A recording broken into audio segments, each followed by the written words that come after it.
Hi guys, ඔයගොල්ලෝ අදත් එකතු වෙලා ඉන්න මගේ YouTube channel එකට. මම ඉන්ටරප්ට් ගැන සම්පූර්ණ වීඩියෝ එකක් කළා. මගේ YouTube channel එක බලුවා නම් දන්නවා ඇති. අයින ඔන්න අද අපි කතා කරන ඉන්ඩෝමිනස් එක්ස් ගැන සම්පූර්ණ වීඩියෝ එකක්. ඉන්ඩෝමිනස් එක්ස් කලින්ම බලා ගන්න පුළුවන් වෙන්නේ 2015 ආපු Jurassic World පළවෙනි මූවි එකේදී. එතකොට මේ ඉන්ඩෝමිනස් එක්ස්ව හදන්න දායක වෙන්නේ ඩොක්ටර් හෙන්රියු. මේ ඩොක්ටර් හෙන්රියු තමයි Jurassic Park මූවි වල Jurassic ලා හදපු විද්‍යාඥයා.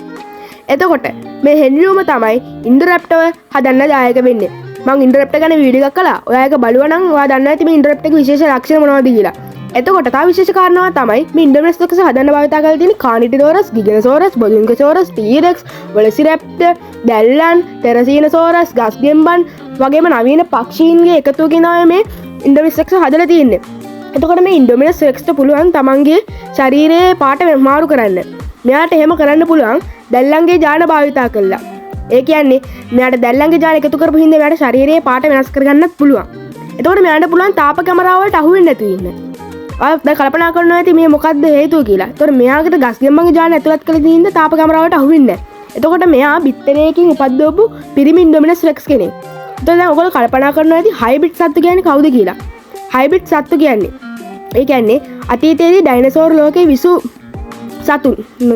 ඒ කියන්නේ මේගොල්ලෝ කවදාවත් ඩයිනසෝර් ලෝකේ ජීවත් වෙලා නැහැ.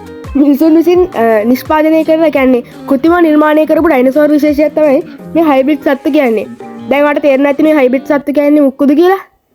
හරි එහෙනම් මේ ඉන්ඩෝමිනස් රෙක්ස් කියන්නේ ඒ කියන්නේ මේ හයිබ්‍රිඩ් සතෙක්. ඔයාලට දැන් තේරෙනවා. එතකොට මේ ඉන්ඩෝමිනස් රෙක්ස්ට මෙයාගේ උස මීටර් 22ක් විතර වෙනවා. එතකොට මෙයාගේ දිග මීටර් 50ක් විතර වෙනවා. එතකොට මෙයාගේ බර ටොන් 12ක් විතර වෙනවා. ඒ කියන්නේ කිලෝග්‍රෑම් 12000ක්. එතකොට මෙයාට තියෙනවා 12000ක බයිට් ෆෝස් එක.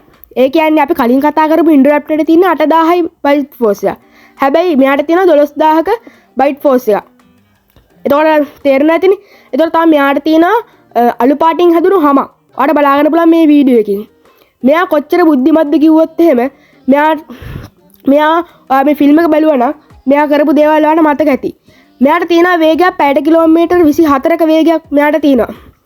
ඒත් මෙයා කොච්චර වේගයක්ද කිව්වොත් මිනිසෙක් උනත් අල්ලන්න පුළුවන්. මෙයා T-Rex වඩා ගොඩක් ලොකුයි.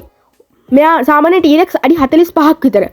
හරි එහෙනම් අද අපි අපේ වීඩියෝ එකේ අන්තිමට ඇවිල්ලා තියෙන්නේ. ඕගොල්ලෝ මගේ වීඩියෝ බැලුවා නම් subscribe කරන්න. වගේම share කරන්න. තව මගේ වීඩියෝ ගැන අදහස් කියන්න. හරි එහෙනම් මම ලයික් කරන්න, ෂෙයා කරන්න, සබ්ස්ක්‍රයිබ් කරන්න. වගේම ඕගලන්ට බෙල් අයිකන් එක ක්ලික් කළාම මගේ වීඩියෝ දැම්ම ගමන් බලා ගන්න පුළුවන්. එහෙනම් අද අපි ගිහින් එන්නම් සුබ දවසක් කියලා ප්‍රාර්ථනා කරනවා.